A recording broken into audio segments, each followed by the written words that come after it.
आपने कभी अपने इस अनमोल जीवन के बारे में सोचा है, विचार किया है और अपने हृदय में झाँक कर देखा है?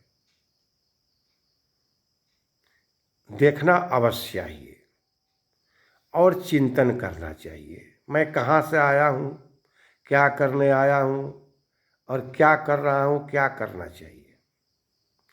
जब ईश्वर ने आपको ये जीवन दिया और इस मृतलोक में भेजा, तो आपके साथ ये अवश्य संदेश भी दिया कि जाओ, तुमको ये उत्तम मानव जीवन में प्रदान किया हूँ और जा कर के सत्कर्म करना और भजन कर मुझे प्राप्त कर लेना। ये संसार स्वप्न के समान है और स्वप्न रूपी संसार में प्रभु का नाम ही सत्य है। एक बार माता पार्वती भगवान शिव से एक प्रश्न की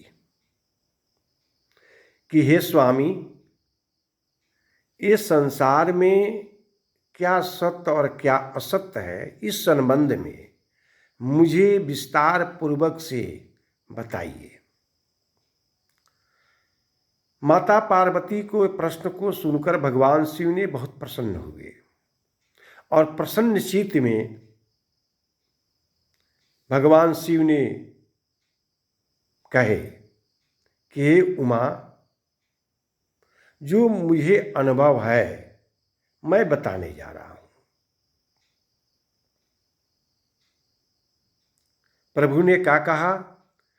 उमा कहूँ मैं अनुभव अपना, उमा कहूँ मैं अनुभव अपना, सत्य हरि भजन जगत सब सपना, सत्य हरि भजन जगत सब सपना। ये स्वप्न रूपी संसार में प्रभु का नाम ही, भजन ही सत्य है।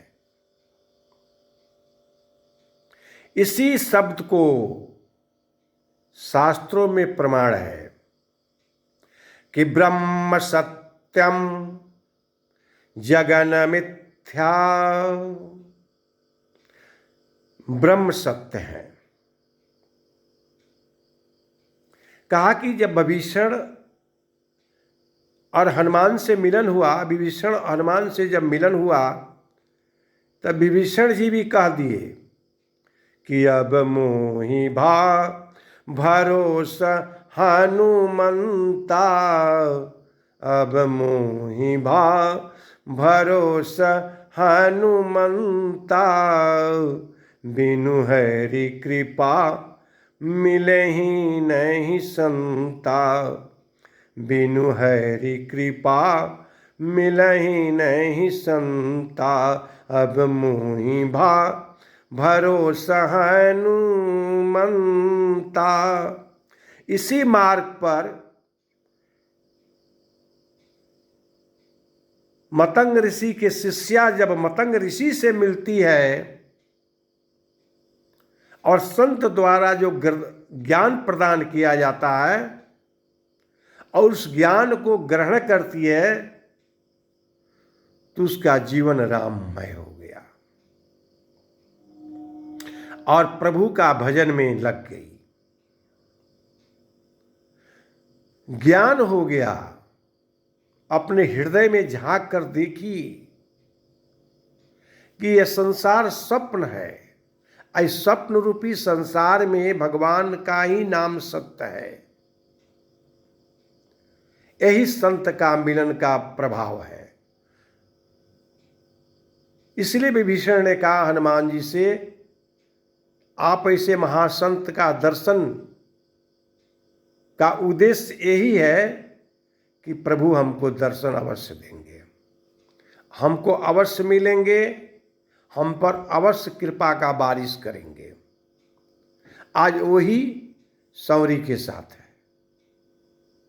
सौरी ने कह पड़ी, रामा रामा रटते रटते बीती रे उमरिया, रामा रामा रटते रटते बीती रे उमरिया, रघुकुल नंदन कब आओगे, रघुकुल नंदन कब आओगे, भिलनी के झोपड़िया, रामा रामा रटते रटते बीती रे उमरिया, रामा रामा रटते रटते बीती रे उमरिया।